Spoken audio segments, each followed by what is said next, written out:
مجھے کئی لوگوں نے پوچھا اجمیر شریف ہو آئے، کئیوں نے کہا سرہند شریف چلیں جمعرات کو، کئیوں نے کہا کلیر شریف ہوئے ہیں۔ آج کل تو لوگ گئے جا کے بس ایک جھاڑو سر پہ مروایا۔ لوگ کہتے ہیں دیوبندی ولیوں کی نہیں مانتے، کون کہتا نہیں مانتا؟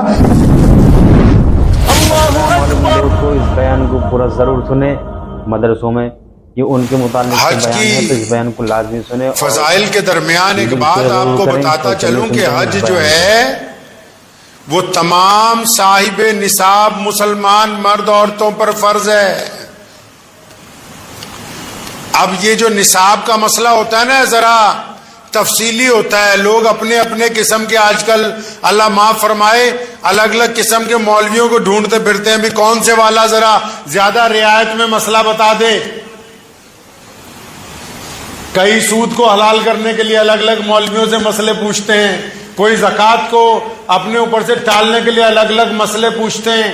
تو دیسی زبان میں پہلے آپ سمجھ لیجئے حج فرض ہے کس پر؟ آج کے دور میں بھارت میں رہنے والا کوئی مسلمان جس کے بینک اکاؤنٹ میں 7 سے 10 لاکھ روپیہ 1 سال 2 سال تک پڑا رہتا ہے، اس کے بعد اپنا گھر ہے، کاروبار ہے، بچوں کی شادی ہوئی یا نہیں ہوئی، اگر 7 لاکھ روپے سے زیادہ کھاتے میں پڑے ہیں اور اتنے پیسے ہیں کہ گھر والے 1 مہینہ روٹی کھا سکتے ہیں، اس کے باوجود بھی اگر وہ حج نہیں کرتا تو اس نے گناہ کیا ہے۔ محمد رسول اللہ صلی اللہ علیہ وسلم کا حکم ہے، صحیح بخاری کی حدیث ہے کہ جس نے حج فرض ہونے کے بعد بھی حج نہیں کیا وہ پھر یہودی ہو کے مرے یا نصرانی ہو کے مرے، یہ اس کے لیے سخت وعید ہے جو لوگ ہوتے ہوئے بھی حج نہیں کرتے ہیں۔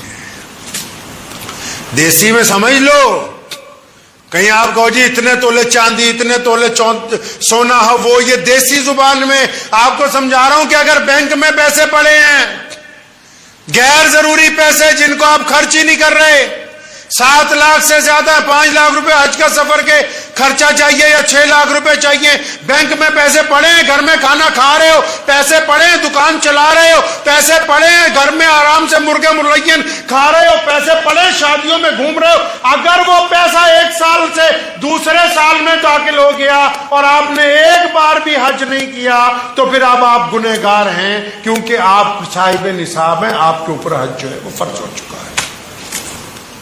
اور جن لوگوں کے پاس پیسے نہیں ہیں حج کے لیے، اللہ تعالیٰ نے ان کے لیے بہت سارے مواقع رکھے ہیں کہ وہ جب اپنے رب سے مانگیں گے تو اسباب اللہ تبارک و تعالیٰ عطا کریں گے۔ اللہ تبارک و تعالیٰ نے مایوس ہونے کے لیے انسانوں کو نہیں کہا، حج کا سفر رکھا بھی اسی لیے۔ آپ اگر حج کے سفر کی طرف دیکھیں گے جب حاجی بیت اللہ کی طرف جاتا ہے اندازہ تو لگاؤ، اگر دنیا کے اعتبار سے بھی آ جاؤ کائنات میں کوئی ایسی عبادت گاہ نہیں، سڑکیں تو بہت سی جام ہو جاتی ہیں، یہ پہلی عبادت گاہ ہے کہ پوری دنیا کا ایئر ٹریفک جس کو آپ ہوائی جہاز کہتے ہیں، پوری دنیا کے ایئر ٹریفک کے جہاز جو ہیں بیت اللہ کے حج کے موقع کے اوپر جام ہو جاتے۔ کیوں؟ پتہ لگتا ہے کہ دیوانوں کی طرح کروڑوں مسلمان اپنے رب کے گھر کی طرف روانہ ہیں۔ پوری دنیا کا ایئر ٹریفک باقاعدہ پوری دنیا کے ملکوں میں، چاہے وہ مسلمان ملک ہو چاہے غیر مسلم ملک ہو، ان کو حج ٹرمینل کی ستھاپنا کرنی پڑتی ہے ہر حالت کے اندر۔ کیوں؟ جب دیوانے اپنے محبوب کی طرف نکلتے ہیں ان کا رنگ ڈھنگ اور ہوتا ہے، ان کا انداز اور ہوتا ہے، اور اللہ تعالیٰ نے کیا اس میں برکت رکھی ہے۔ آپ اندازہ لگائیں کہ جب بندہ اپنے رب کے گھر کی طرف جاتا ہے، آؤ اپنے رب کی طرف دیکھیے، آپ جامع مسجد میں نماز پڑھیں، آپ مسجد نبوی میں نماز پڑھیں، آپ جس مرضی مسجد میں نماز پڑھیں، زور سے بولیں گے تو ٹوک دیا جائے گا، زور سے قرآن پڑھنے سے منع کیا گیا، زور سے کچھ کہنے سے منع کیا گیا۔ لیکن جب آپ حج بیت اللہ کی طرف جاتے ہیں اللہ کا حکم ہوتا ہے کہ آ جاؤ، اور بڑے بڑے چودھری جو کروڑوں روپے کے کپڑے سلوا کے جاتے ہیں اور بڑے بڑے رئیس جن کے پیروں میں لاکھوں روپے کی جوتیاں ہیں، ہاتھوں میں کروڑوں روپے کی گھڑیاں بندھی ہیں، سر پر بڑی بہترین دستاریں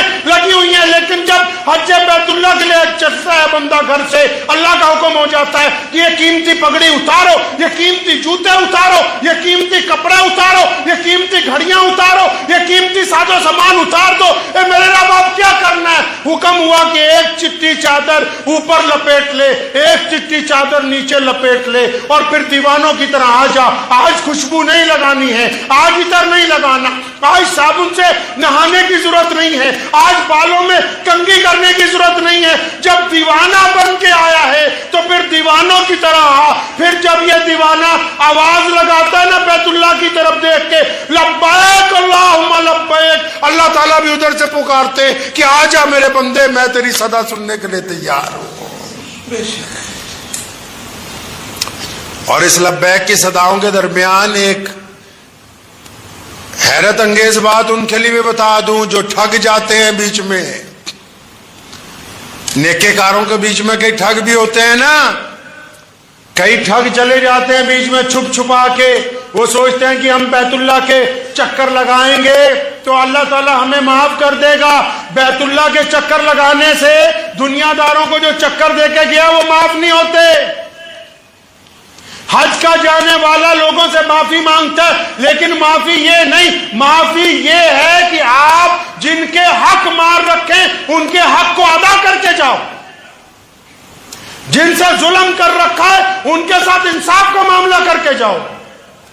جن سے زیادتی کر رکھی ہے ان سے معافی مانگ کے جاؤ, تب وہاں جا کے اللہ تبارک و تعالیٰ کو تمہاری ادا پسند ہوگی. کیونکہ اللہ تعالیٰ صرف حاجی کے کپڑوں کو نہیں دیکھتے, صرف حاجی کی اداؤں کو نہیں دیکھتے, اللہ تعالیٰ حاجی کے دل کو بھی جانتے کہ آیا کس نیت کے ساتھ ہے. قصہ سنانا نہیں چاہیے لیکن میں آپ کو اپنی ہدایت کے لیے سناتا ہوں. میرے ساتھ میرے عزیز عالمگیر بھائی تھے, تو مدینہ منورہ جب پہنچے تو بہت سارے لوگ کوشش کرتے ہیں کہ حضور صلی اللہ علیہ وسلم کے روضہ مبارک کی جالیوں کو ہاتھ لگا لیں. تو ہمارے جتنے ساتھی تھے سب کا ارادہ تھا کہ چلو اگر سپاہی ادھر ادھر ہوں جالیوں کو ہاتھ لگا لیں. تو مجھے پوچھنے لگے کہ عثمان بھائی ان جالیوں کو ہاتھ لگائیں, کتنی قسمت کی بات ہے. تو میں نے انہیں کہا کہ بات تو بہت اچھی ہے کہ کاش ان جالیوں کو ہاتھ لگانے کا موقع مل جائے اور ان کو چومنے کا موقع مل جائے, لیکن کیا یہ ہاتھ اس قابل ہیں اور یہ ہونٹ اس قابل ہیں کہ یہ محمد الرسول اللہ کے روضے تک چلے جائیں؟ کیا یہ اس قابل ہے؟ کیا یہ اتنے پاک ہیں؟ کیا انہوں نے زندگی میں ان ہاتھوں سے محمد الرسول اللہ صلی اللہ علیہ وسلم کے روضے کی جالیوں کو ہاتھ تو وہ لگا سکتا ہے جس کو پوری گارنٹی ہو کہ کبھی ان ہاتھوں سے کوئی غلط کام نہیں ہوا ہے. اگر چومنا چاہتے وہ چوم سکتا ہے جس کی زبان نے کبھی جھوٹ نہ بولا ہو, جس کی زبان سے کبھی گالی ادا نہ ہوئی ہو. یہ بیت اللہ اور بیت اللہ نہیں ہے کہ ہر آدمی جا کر لپٹ جائے. وہ مانتا ہوں کہ میں وہ عقیدت کا مرکز ہے, لیکن محمد الرسول اللہ کا حرم, رسول اللہ کا روضہ محبت کا مرکز ہے, اور محبت میں آداب نہیں بھولے جا سکتے, محبت میں آداب نہیں بھولے جا سکتے. دعا کیا کریں اللہ تعالیٰ سے کہ اللہ ہمیں ان لوگوں میں شامل فرمائے جو رسول اللہ صلی اللہ علیہ وسلم کے روضہ مبارک تک پہنچے. آپ صلی اللہ علیہ وسلم کے روضہ مبارک پر سامنے کھڑے ہو کر سلام کرنے کی اجازت مل جائے, یہی بہت بڑی بات ہے, یہی بہت بڑی بات ہے. اس سے بڑی بات نہیں ایک مسلمان کے لیے ہو سکتی ہے. جو بندہ بیت اللہ کو دیکھائے اور پھر رسول اللہ کا روضہ دیکھائے, پھر اس پر فرض ہے, فرض کہ وہ نماز نہیں چھوڑ سکتا, اس پر فرض ہے وہ جھوٹ نہیں بول سکتا, اس پہ فرض ہے وہ آنکھوں سے زنا نہیں کر سکتا, اس پہ فرض ہے کہ وہ تول میں بے ایمانی نہیں کر سکتا, اس پہ فرض ہے کہ وہ ماں باپ کی نافرمانی نہیں کر سکتا, اس پہ فرض ہے وہ غریب کے ساتھ غصے سے نہیں بول سکتا. ارے یہ تو رسول اللہ کا روضہ ہے. چلتے چلتے تمہیں ایک بات بتا دوں, بہت سارے لوگ اس بیٹھے ہوں گے ویسے بھی میرے دوست, کئی لوگ مجھے کہا کرتے ہیں اجمیر شریف ہوئے ہیں. میں گیا کئی بار, ایک دو دفعہ گجرات جاتے ہوئے بھی راستے میں رکا, جا کے فاتحہ پڑھی. مجھے کئی لوگوں نے پوچھا اجمیر شریف ہوئے ہیں, کئیوں نے کہا سرن شریف چلیں جمعرات کو, کئیوں نے کہا کلیئر شریف ہوئے ہیں, کشمیر میں درگاہ حضرت بل اور بڑی بڑی درگاہیں. تو میرے پریوارک دوستوں نے کئی بار مجھے پوچھا کہ چلیں عثمان بھائی. میں چلو. وہ کہنا پنجابی چ نہ فتویاں وچ فسا سانو کوئی یار دی گل سنا سانو. جانے میں تو کوئی حرج نہیں ہے, لیکن جو جاتے ہیں ان کو بات ہی نہیں پتا کہ ہوتا کیا ہے جانے کے بعد پھر.